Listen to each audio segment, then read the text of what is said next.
Hola, hola, ¿cómo están? ¿Cómo han pasado el día de hoy aquí en mi podcast de Cirugía Plástica Segura? Tenemos una invitada muy especial. Nos llevamos años, nos conocemos desde que realmente por poco salimos del colegio, justamente desde las épocas universitarias.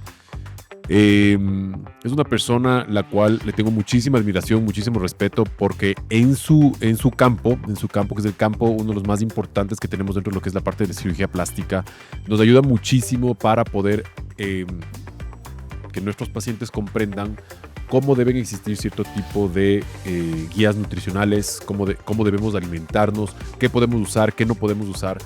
Y para eso les he traído el día de hoy a la doctora Pía Escudero, gastroenteróloga, una de las mejores gastroenterólogas del país, su especialidad formada en Argentina y ahora gran jefa de docencia justamente del Hospital Axis en conjunto con la Universidad Internacional.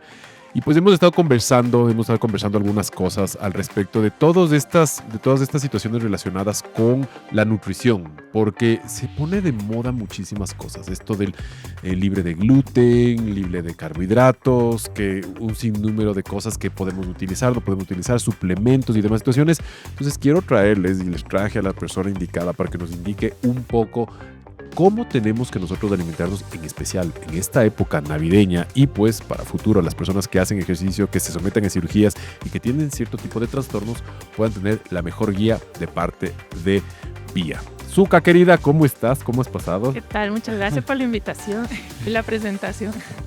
Encantado, mi Zuka. Mi Zuka, ¿qué es lo más importante para nosotros? Últimamente se ha puesto de moda muchísimo esto del gluten free, de que nosotros no queremos el gluten, le hemos satanizado al gluten, de que las personas dicen no, definitivamente yo no quiero nada con gluten y pues que todo lo que quiero comprar que sea gluten free o todo lo que voy a consumir bajo en gluten. Es que realmente soy alérgico al gluten, y todos en contra del gluten, en contra de los carbohidratos y también inclusive en contra de los azúcares. Cuéntanos un poco ese detalle. A ver, el tema del gluten es algo que se ha puesto de moda en los últimos años porque hay mucha gente del espectáculo, deportistas de alto rendimiento que hacen este tipo de dietas y promocionan esto. Mucha gente piensa que son dietas más saludables, que van a tener mejor desempeño, rendimiento, entonces empiezan a adoptar. Entonces el tema del gluten, si bien sí existe la enfermedad celíaca, que es una alergia al gluten, eso sí son pacientes que con un diagnóstico hecho con exámenes de laboratorio, biopsias, en ellos sí hay que suspender el gluten de forma definitiva porque termina siendo peligroso. Y porque tienen ese defecto, estructural. Exacto, es una enfermedad que es genética, entonces nacen ya con este problema, se puede detectar en la infancia o en la adolescencia. Y normalmente me imagino que se diagnostica ahí, ¿no es cierto? Entonces el rato que inclusive toman la lactancia y demás situaciones, por eso es que también tienen que tener cierto tipo de leches específicas. Claro, pero el tema del gluten, por ejemplo, en países donde tienen mucha enfermedad celíaca, por ejemplo, así más cerca de nosotros, digamos Argentina. En Argentina se considera que 1 de cada 100 habitantes es celíaco, entonces tienen muchísima prevalencia de la enfermedad, entonces a veces no son enfermedades que son muy floridas, sino a veces se detectan, por ejemplo, mujeres con anemia. Okay. Entonces ahí uno empieza a hacer la investigación y encuentra, o mujeres que tengan problemas de fertilidad, se investiga y es un problema del gluten. Pero tiene que haber un componente genético y sobre todo son poblaciones que son descendentes directos europeos o judías. Me encanta lo que me acabas de decir ahorita porque, verás, en este momento todas las personas que nos están viendo dijeron, yo no me pude embarazar, enferma al gluten. Yo estoy con anemia, enferma al gluten. No es así, por favor, esa parte es súper importante porque para que lleguemos nosotros a estos diagnósticos no es cuestión de que, porque soy anémico, soy afectado por el gluten o tengo enfermedad celíaca o porque no me puedo embarazar, tengo esto. No es eso. Existen enfermedades las cuales son muy comunes como la anemia, que más es nutricional, que más es por pérdidas en la parte ginecológica. O sea, que tenemos un sinnúmero de condiciones. Síguenos explicando un poco más de esto. Entonces, tenemos los que son verdaderos celíacos. Okay. Tenemos las personas que tienen predisposición para ser celíacos, pero todavía no desarrollan la enfermedad. Entonces, por ejemplo, tengo la mamá que es celíaca, los hijos tienen la mutación genética, pero no tienen síntomas todavía. Okay. Hay las personas que son sensibles al gluten, no son alérgicos, pero al consumir alimentos con gluten pueden tener hinchazón, gases, diarreas, malestar y demás. Pero en ellos se puede consumir el gluten de forma segura sabemos que no va a producir daño, solamente hay los síntomas. Pero la gran mayoría de personas que sobre todo, por ejemplo, a la consulta vienen por problemas de gases, de hinchazón, de dolor, de diarreas, no son intolerantes ni sensibles al gluten. Simplemente pueden ser muchas otras cosas. Primero, lo que hay que pensar, sobre todo a nivel de Latinoamérica, es, por ejemplo, intolerancia a la lactosa. Perfecto. Produce los mismos síntomas y se considera que el 60-70% de la población latinoamericana tiene intolerancia a la lactosa. Entonces, primero hay que pensar en las cosas más obvias y más frecuentes que en las cosas raras. Perfecto, y esto es importantísimo porque inclusive cuando, a ver, ustedes las pacientes que han venido por mi consulta, que las personas las cuales están pensando en venir, muchas veces yo siempre les digo, yo les voy a dar un plan alimenticio, algo en lo cual ustedes pueden, van a poder comer e inclusive van a poder pecar, bueno, pero sí les vamos a dar nosotros siempre una guía de alimentación basándonos en cuáles son sus hábitos y obviamente disminuir lo que llegó a esto. Cuando nosotros hablamos de todas estas dietas libres de gluten, tenemos que añadir algo para que ese gluten no sea roca, no sea piedra y no cae durísimo en este modo. ¿Qué añadimos? ¿Qué tenemos que hacer? Y creo que presten atención en esta parte porque realmente es algo en lo cual tenemos que ser muy cautos porque muchos de ustedes se van a los supermercados y dicen, no, este es libre de gluten, venga. Y no saben realmente que detrás de todo eso, capaz que se están haciendo más daño o capaz que se me están engordando más antes que verdaderamente tener un resultado adecuado. Exacto. Entonces, el gluten es una proteína que está en ciertos cereales, en el trigo, la cebada y el centeno. Perfecto. Es lo que se llama es el cemento de las harinas. Entonces, es lo que hace que el pan sea esponjoso. Cuando quitamos el gluten para hacer un pan, por ejemplo, se vuelve realmente como un cartón. Entonces, cuando son preparaciones comerciales para que sea más agradable al gusto y que tenga esa consistencia esponjosa, se pone más grasa y más azúcar para lograr ese mismo efecto. Y azúcares simples, me imagino. Exacto, azúcares simples para que la gente le tome como algo agradable al gusto, porque si no realmente es muy feo. Otra cosa son los que hacen panes o pasteles en su casa. Entonces, por ejemplo, con harina de quinoa, de maíz, de habas. Eso es otra cosa porque es algo ya hecho en casa. Pero todas las preparaciones comerciales, que son las que se venden, no, tienen este problema. Entonces se pierden muchísimas vitaminas, minerales que están en el gluten y más bien se compensa con grasa y azúcares simples, que no es lo ideal tampoco para una dieta sana. Esto es súper importante porque, como lo acaban de escuchar, el hecho de que ustedes consuman alimentos que tengan gluten nos ayudan a nosotros a también tener una mejor absorción de minerales y de vitaminas. Recuerden ustedes que la anemia no solo es el déficit de hierro, no solo es, no estoy comiendo hierro y nada más, no estoy comiendo las habas, no estoy comiendo este tipo de cosas y es hierro. No, hay anemias por un sinnúmero de cosas, defectos de vitamina B, defectos de ácido fólico, hay problemas justamente en la membrana celular de los glóbulos rojos, de los eritrocitos, fracturas de los mismos, infecciones, déficits enzimáticos, un sinnúmero de cosas que nosotros tenemos que tomar en cuenta. Por eso es tan importante que el momento en el que nosotros hablamos con los expertos en este caso, pues nos ayuden a nosotros a poder quitar las dudas que ustedes tienen, porque muchas veces acuden a la consulta y dicen, no, es que lo único que quiero es hacerme una lipo. Ok, bueno, está bien, hazte la lipo y te voy a dejar un cuerpo espectacular y vas a estar súper chévere. Pero si no comes bien y no haces el ejercicio suficiente y no estás en la atención adecuada de tus nutrientes, te vas a volver a engordar. El problema aquí es que ya no te engordas externamente, periféricamente. Ahora te engordas centralmente, en los órganos. La parte más importante, cuéntanos, ¿qué pasa cuando te engordas los órganos? Cuando tienes esta grasa central. Esta grasa que se llama visceral, que está alrededor de los órganos, es la más peligrosa, la que aumenta todos los riesgos cardiometabólicos. Entonces empieza a haber hipertensión, diabetes, hígado graso, que es una de las más frecuentes, y todas las derivaciones, las complicaciones que pueden haber. Entonces son pacientes que se infartan, que posiblemente hasta por fuera se les puede ver bien, pero al hacer exámenes en donde se ve el porcentaje de grasa corporal que tienen son altísimos. Entonces todo esto deriva de malos hábitos, tanto de alimentación como hábitos de hacer ejercicio. Y aquí lo contradictorio, muchas veces tenemos un paciente que tenemos gran cantidad de grasa externa, de grasa de acumulación, pero en cambio los exámenes están fantásticos. Exacto. ¿Qué nos puedes decir al respecto de ese paciente? Porque ese paciente es una bomba de tiempo.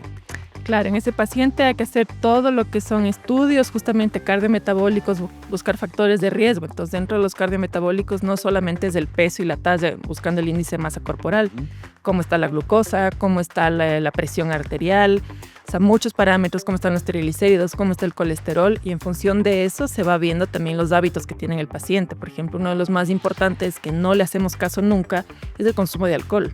Perfecto. Entonces siempre le Dale duro. Dale duro. ¿Cuánto consume de alcohol?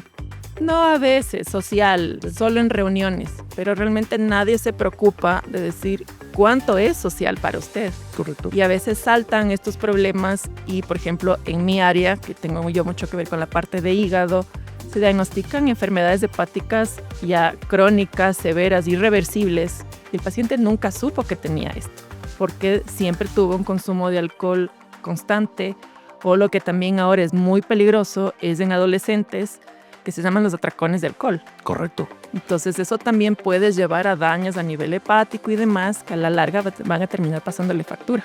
Padres, escuchen mucho esto, porque esa parte de lo que son los atracones de alcohol es algo que se ve con gran frecuencia. Ahorita Terrible. están pasando fiestas de Quito, vamos a ir a Navidad, vamos a ir a Año Nuevo. Y después de esto encima más viene luego carnaval, y después de carnaval luego viene utilidades, después de utilidades viene Semana Santa, viene Día de la Madre, Día del Padre. Existen fechas en las cuales existen esos momentos de ingerir mucho licor, de ingerir mucho alcohol. A ver, muchas personas también nos escuchan y van a decir, no, pero si es que los estudios dicen que tomar una copita de vino es buenísimo para el corazón. Exacto. Dale un poco a esa parte. Bueno, eso es lo que se hablaba mucho, por ejemplo, en dietas europeas, mediterráneas, del consumo de 1 o 2 copas de vino, supuestamente tenían un factor cardioprotector. Eso está totalmente desmentido. Francesa, ¿no? Francesa. La cantidad de alcohol sana es 0. Perfecto. Realmente es 0. Entonces hay que tener mucho cuidado con el alcohol. Sobre todo, como les digo, en adolescentes. Yo tengo hijos de adolescentes y veo que se reúnen no solamente en fiestas o fechas especiales, es algo ya de los fines de semana, Correcto. pasando uno a fin de semana seguido. Son tomar la mayor cantidad de alcohol que pueden en el lapso de 1 a 2 horas para que después pase el efecto cuando los papás les vienen a retirar a las fiestas. Correcto. Es gravísimo esto. Esa parte tienen que entender ustedes de que muchas veces, claro, ustedes llegan a los eventos y ya pasó el atracón de alcohol. En realidad sí, el paciente ya está más lúcido, si es que cabe el término, el adolescente está más lúcido o ya está pasando el chuchaqui, la resaca, lo que ustedes quieran. Inclusive también hay una cosa que es súper peligrosa.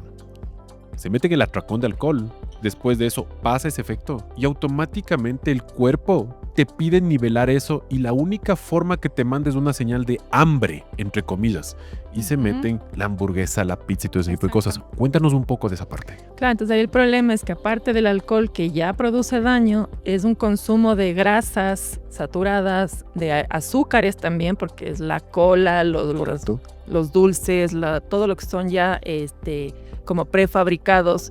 Entonces eso a la final termina siendo que terminan con una hepatitis alcohólica y a largo plazo terminan con hígado graso y tendencia a tener cirrosis. Entonces es súper grave y uno no se da cuenta porque son adolescentes, están viviendo su momento, están divirtiéndose, pero sí es importante que los padres tengamos un poco más de control en lo que están haciendo nuestros hijos. Y es súper interesante porque en realidad, justo antes de venir para acá estaba leyendo un poco al respecto de esto. Y existen varios estudios los cuales nos están indicando a nosotros la cirrosis en la adolescencia, la hepatitis en la adolescencia, todos los daños que están ocasionando justamente este tipo de actitudes y comportamientos de los adolescentes. Y luego, ¿por qué eso es importante en la parte de lo que es cirugía plástica? Porque luego existe también una acumulación de grasa. Esa acumulación de grasa se convierte en visceral y también se convierte en externa. Entonces, muchas veces el paciente acude a la consulta y está con la expectativa y dice, ya me voy a hacer una abdominoplastia porque tuve hijos, o ya me voy a hacer una lipoescultura porque estoy con mala distribución grasa. Exacto. Y el momento en el que ya hacemos nosotros la cirugía como tal, si bien es cierto, yo llego a retirar grandes niveles grasos, pero el momento en el que estás tú en la cirugía te das cuenta de que, también tienes grasa central. Y entonces aún estás con un abombamiento del abdomen, o aún estás con un abdomen un poco más tipo tonel, ¿no? O te das cuenta que inclusive el comportamiento quirúrgico de ese paciente ya es un comportamiento mucho más difícil. ¿Por qué? Porque al tener un hígado ya lastimado, también inclusive las drogas que se utilizan para dormirle al paciente ya no son efectivas en la misma manera. Entonces, claro, todas esas cosas tienen que tomar en cuenta siempre para poder permitir que los pacientes tengan cirugía plástica segura, como les digo, y en este caso la parte gastroenterológica es fundamental. Cuéntanos un poco al respecto también de estos nuevos suplementos que están saliendo, tanto vitamínicos, nutricionales y demás, que la gente está muy acostumbrada a esto porque, como claro, se vino el mundo fitness, entonces todo el mundo dice, yo quiero empezar a hacer ejercicio como loco y me dicen que tengo que consumir altos niveles de proteína, tengo que consumir altos niveles de creatina, tengo que consumir magnesio, de complejo B, omegas y demás situaciones, y hay un montón de desinformación. Y lo que pasa aquí también es que el rato que tú vas al gimnasio, claro, tú le ves a tu entrenador que está grandote, que está todas las cosas, pues no se dan cuenta de que él se inyectó, se metió testosterona, hizo un sinnúmero de cosas para poder llegar a ese físico, y ahora, en cierta forma, te dicen a ti, para que tú llegues a esto, tienes que hacer este nivel de ejercicio, pero tienes que alimentarte de esta forma. Coméntanos un poco esa parte. Exacto, entonces, por un lado es verdad esto de los entrenadores, pero uno también tiene que darse cuenta que es gente que está haciendo esto 8 horas al día. Correcto. Uno está trabajando, se va al gimnasio 1 hora, nunca vamos a llegar al mismo nivel que ellos, porque obviamente ese es su trabajo. Ahora, el tema de los suplementos, salvo que haya una indicación médica porque el paciente bajó muy rápido de peso, por ejemplo, después de una bariátrica, de un bypass, ahí sí necesitamos dar suplementos porque no los están absorbiendo. Si es que es un enfermo celíaco, si es que tuvo alguna enfermedad inflamatoria intestinal, hay que dar suplementos. Un pequeño paréntesis en esto. Paciente con bariátrica, paciente con cirugía metabólica, igual, ¿a siempre necesita suplementos? Probablemente. Porque, por ejemplo, en 90-95% sí, ¿no es cierto? Claro, en el bypass estás quitando toda la superficie de absorción para que justamente bajen de peso más rápido. Entonces tienes que suplementar las cosas que ya no va a absorber nunca más ese paciente. Ojo en esa parte porque es importante que ustedes sepan, muchas de ustedes han venido a mi consulta que se sometieron a cirugías bariátricas a veces hace 2-3 años y nunca les mandaron ni media vitamina y nunca les mandaron ni medio suplemento. Y luego llegan con anemia y dicen, pero sí como súper bien. Ok, pero esa anemia no es restrictiva de hierro. En este caso son otras condiciones. Continúo con esta parte. Entonces, si es que uno tiene una buena dieta, balanceada, equilibrada, variada, no necesitaría tener que tomar suplementos, ni vitaminas, ni minerales, porque uno tiene que consumirlos de los alimentos, que son mejores fuentes. Correcto. Entonces, tener una buena alimentación en fibra, en verduras, en frutas, en grasas sanas, todo eso nos va a dar los requerimientos que tenemos al día. Salvo que sea una persona que sea, por ejemplo, un maratonista, un físico-culturista, entonces en ese caso sí hay que dar suplementos. Si es que son pacientes de la tercera edad que están encamados o con problemas psiquiátricos, que no hacen mucho ejercicio, también se puede suplementar. Pero una persona, un adulto normal, con una vida normal, no necesita realmente. Y es un poco mentiroso también ese hecho de que nosotros vamos a un supermercado o muchos de ustedes se van a la farmacia y le preguntan, no al farmacéutico, sino al vendedor de la farmacia, ¿qué es lo que yo necesito? Y ellos les llenan de 150,000 cosas.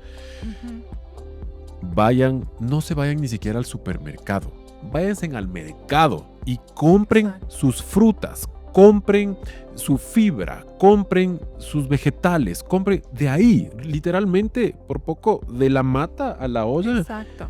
¿Y sí o no que va a ser más barato? Primero va a ser mucho más barato, además, por ejemplo, la vitamina C, que es otra cosa que está muy de moda, los sueros de vitamina C.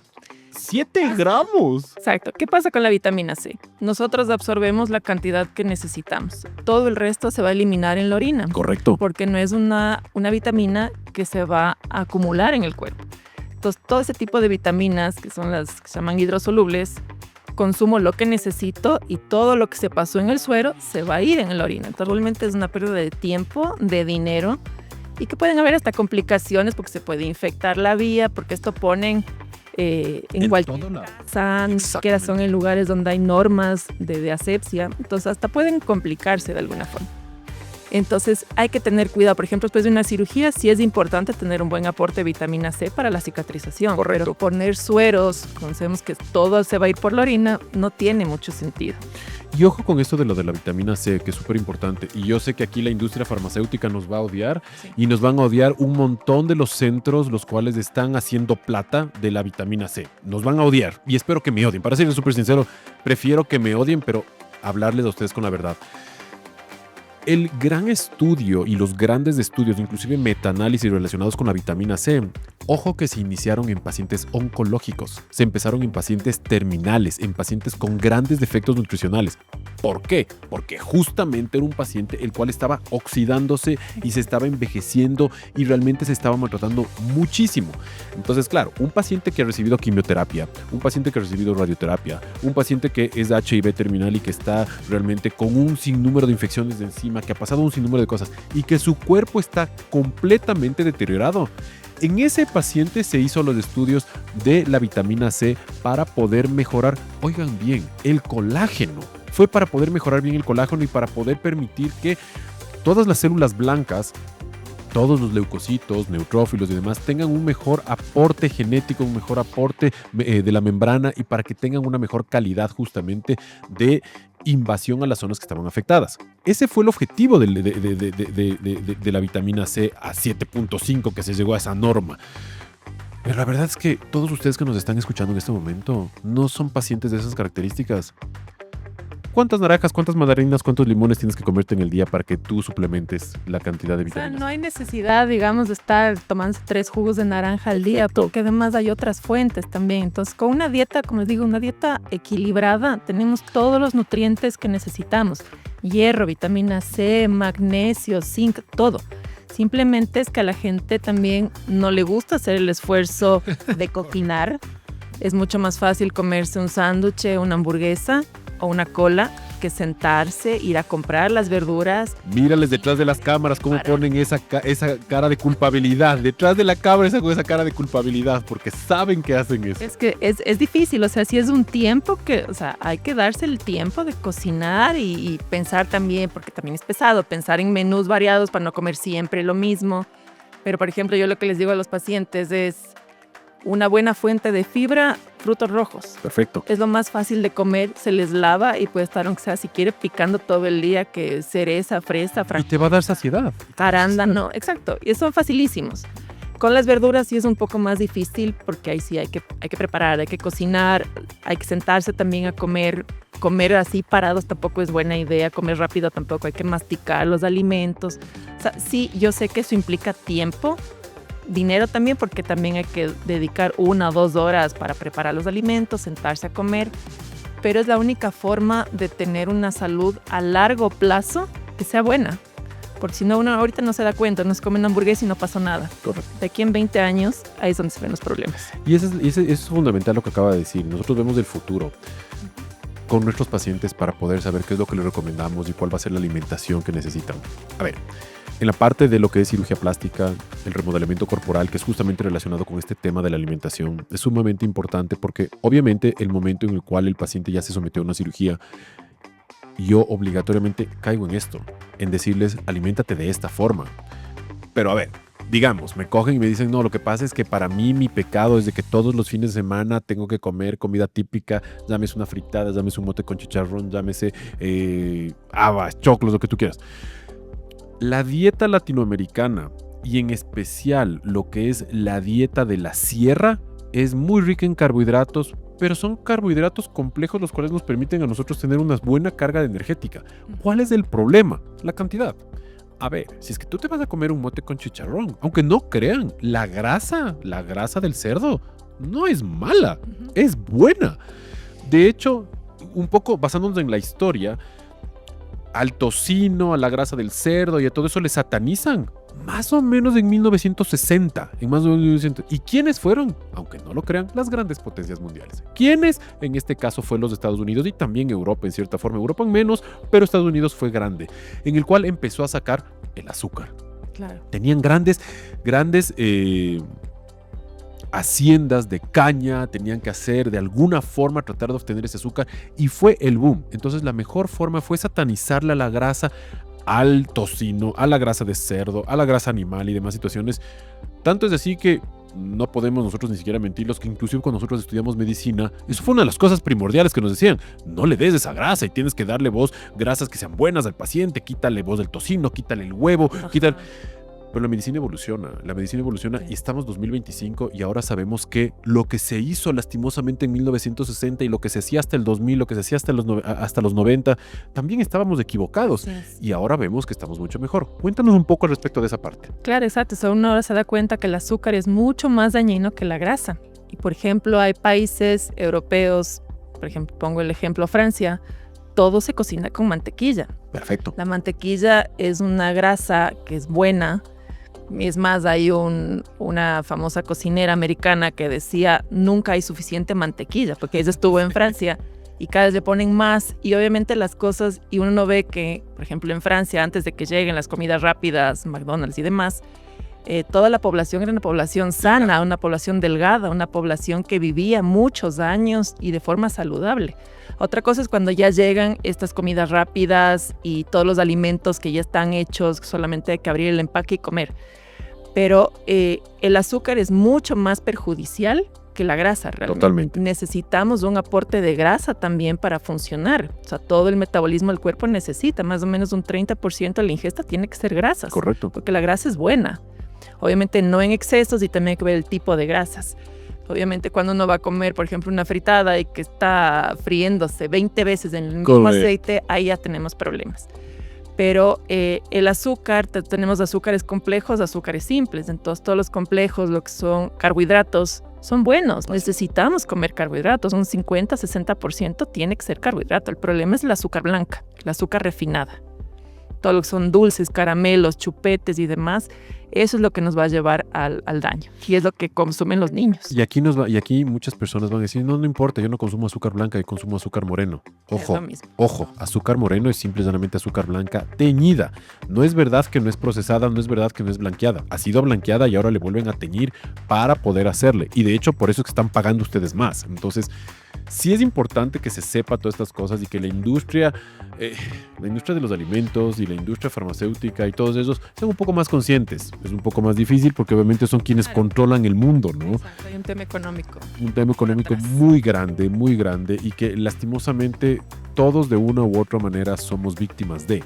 Pero más allá de todas estas situaciones, es súper importante que ustedes sepan que el momento en el que nosotros hablamos de la nutrición en cirugía plástica, la nutrición en gastroenterología, la nutrición en general, es algo en lo cual nosotros nos vamos a enfocar para que ustedes puedan preservar su cirugía mayor tiempo, para que ustedes duren sin enfermedades y existen estudios en la actualidad en los cuales indican que el momento en el que tú le haces a un paciente una lipo que sobrepasa realmente el 30%, ayuda también en la parte metabólica, porque el cuerpo se encarga de que, como ya no tiene esa grasa de cúmulo, esa grasa de reserva, y ahora necesitamos nosotros consumir mejor para poder actuarnos en la parte metabólica, también ayuda. Entonces, todo esto es beneficioso para los pacientes siempre y cuando se tenga una buena nutrición.